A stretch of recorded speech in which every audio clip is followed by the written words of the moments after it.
At first glance, it was just a simple wooden wheel. Nothing threatening, nothing out of the ordinary. Something you'd expect to find on a cart, not in a nightmare. Yet in the brutal world of medieval Europe, this unassuming object morphed into a torture device so terrifying that people hesitated to even mention it out loud. This wasn't some swift act of justice. It wasn't clean, nor was it merciful. And somehow, against all reason, it endured for centuries. But what exactly transformed an everyday wheel into one of the most horrifying instruments of punishment ever conceived? To truly grasp that, we need to take a long journey backward through time. The device we now call the breaking wheel stands as one of history's most gruesome examples of torture. It didn't suddenly appear out of thin air. Its roots stretch back to ancient civilizations, Greece, Rome, where wheels were occasionally used in executions. But by comparison, those early versions almost seem restrained. It was medieval Europe that took this primitive concept and refined it into something far more calculated and cruel. What once was a method of execution evolved into a chilling form of psychological warfare, engineered pain that blurred the line between punishment and spectacle. By the time the 13th century rolled around, this twisted form of torture had swept across Europe like wildfire. In France, it was welcomed with open arms. In the Holy Roman Empire, it became practically routine. Rulers and law enforcers didn't just tolerate the wheel, they adored it. Hanging was too swift. A clean beheading didn't satisfy the need for fear. But the wheel? That was a showstopper. It didn't just eliminate the criminal, it broadcasted a message. A grotesque warning carved into bone and echoed through the crowd. In the eyes of medieval society, the wheel was more than a tool of death. It became a representation of divine judgment. People genuinely believed that criminals had to suffer before dying, and not just for justice on earth, but as part of a larger cosmic balance. The wheel provided that suffering in excruciating stages. It later earned the name Catherine Wheel, after Saint Catherine of Alexandria, though the irony is almost laughable. According to legend, the wheel broke when they tried to use it on her. Divine intervention, perhaps? Or just a case of the torture device refusing to do its job? Yet medieval justice followed rules that would be alien to modern minds. Public pain wasn't just accepted, it was necessary. The spectacle wasn't only about punishment, it was about control.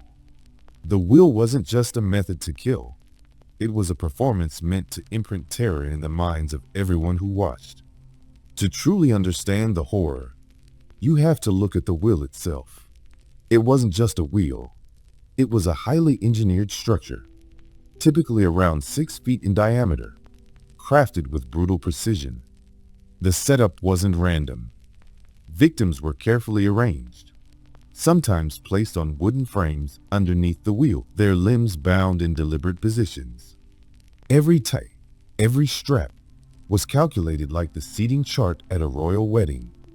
The executioner's primary tool wasn't a dull weapon. It was an iron bar designed specifically for destruction. Known as the breaking bar, it was a refined piece of metalwork, built to crush bones with expert efficiency. Executioners weren't brutes. They were artisans of agony. Their job required exact timing, practiced rhythm, and a disturbingly steady hand. They often began with the limbs, arms and legs, raising the bar high before swinging it down with methodical force. But death wasn't the goal, not yet. The true aim was to keep the person conscious, broken but breathing. Pain was administered slowly, piece by piece. Once the bones were shattered, the next phase began. In many executions, the broken limbs were threaded through the gaps in the wheel's spokes, twisted at grotesque angles. The human body, now distorted beyond recognition, would be wrapped around the wheel like a macabre sculpture, part flesh, part wood. It looked like something out of a nightmare drawn by a deranged artist. But the terror didn't end there. The wheel, now carrying its mangled burden, would be raised high on a pole for all to see. In some cases, death came quickly. Shock or blood loss would do the job.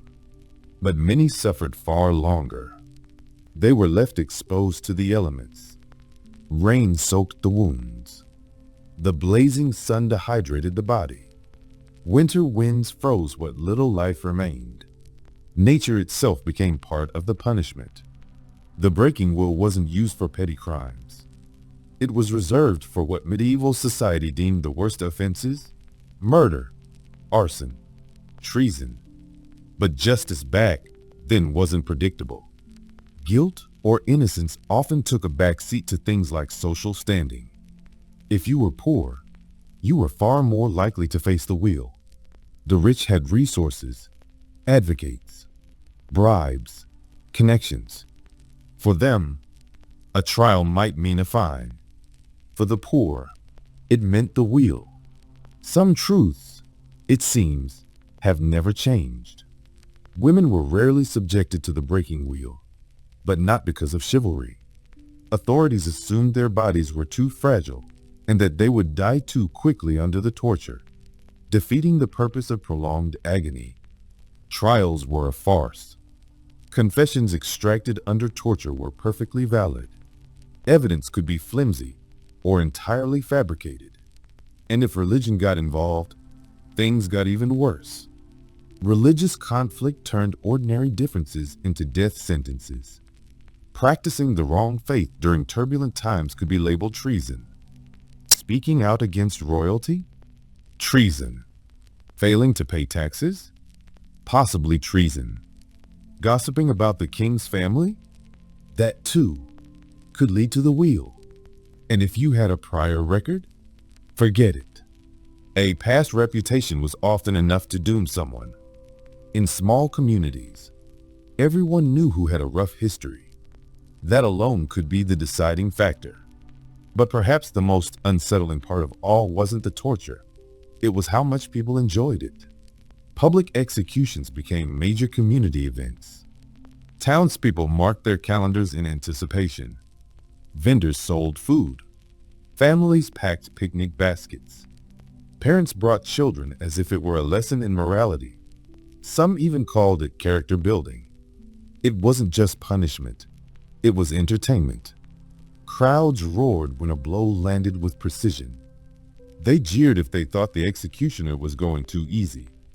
Dedicated fans traveled from town to town, watching executions like sporting events. Wealthy families arrived early, claiming prime spots and setting up chairs for better views. Some even turned it into a festive occasion with drinks, snacks, and conversation. Nothing said community bonding quite like watching someone's life unravel on the wheel.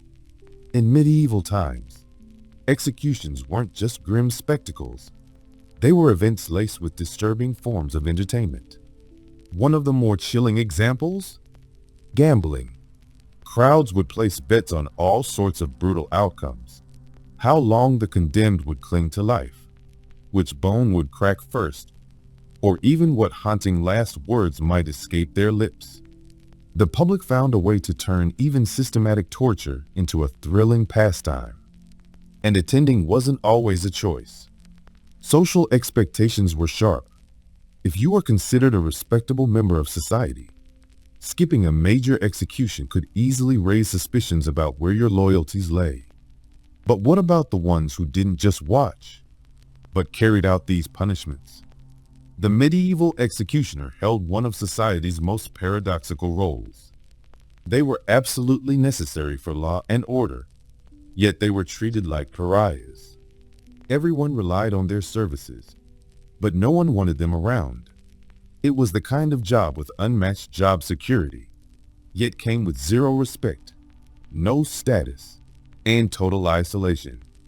This grim trade often stayed within the same families, passed from father to son like a cursed legacy, but not because of tradition or pride. Once a family bore the label of executioners, doors closed permanently. No blacksmith, no merchant, no artisan would risk hiring the son of a torturer. That kind of association could ruin a reputation. The result? Lifelong social exile. Many executioners were forced to live on the outskirts of towns, literally and figuratively. They were forbidden from entering local taverns, kept out of marketplaces, and often shunned at festivals and communal gatherings. Some churches even denied them communion. Yet, ironically, despite the shame and alienation, the pay was surprisingly generous. Skilled executioners earned more than most tradesmen, more than carpenters, more than masons, because their work demanded precision and control in the face of horror. Cities were willing to pay handsomely for someone who could perform brutal punishments with technical skill, especially the infamous breaking wheel.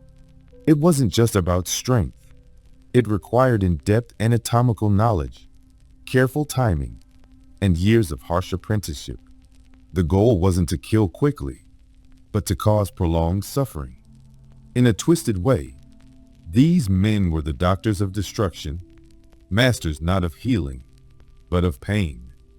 And their duties didn't end with executions. Executioners were also the ones tasked with cutting off thieves' hands, slicing out tongues for blasphemy, burying plague victims, and sanitizing torture equipment. Many of them developed serious drinking problems, unsurprising, considering the psychological wreckage that came from ending lives for a living. There was no easy exit, either. Retirement wasn't a realistic dream. Once you were an executioner, that role stuck with you until you physically couldn't continue. And the idea of switching careers? Laughable. Who was going to hire a former state-sanctioned torturer? The entire business came at a staggering cost.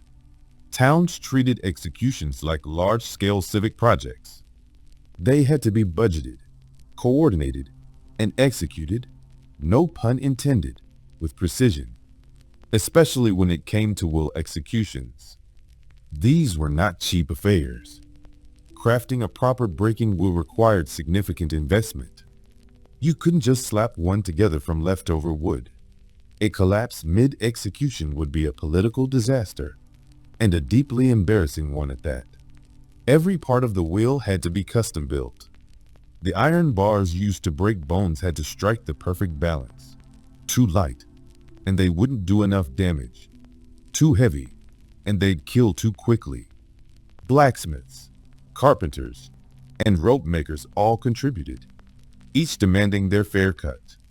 Master executioners, in turn, charged premium fees for their expert-level torture. And yes, there were package deals.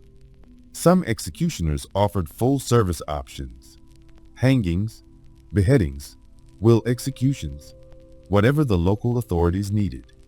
Even the cleanup was costly. Dismembered bodies had to be removed. Wills had to be hauled away. Blood-stained grounds needed scrubbing. But some towns saw opportunity in the horror. They monetized it. Admission fees were charged. Front row seats were sold. Food vendors lined the edges. Major executions became crowd-pulling events, and occasionally, they even turned a profit. Yet despite the expertise, the money, and the infrastructure, this grim industry wasn't eternal. The 18th century ushered in a wave of new thinking, revolutionary ideas about human dignity, justice, and the role of punishment in society. Philosophers from the Enlightenment began questioning whether brutal torture really discouraged crime.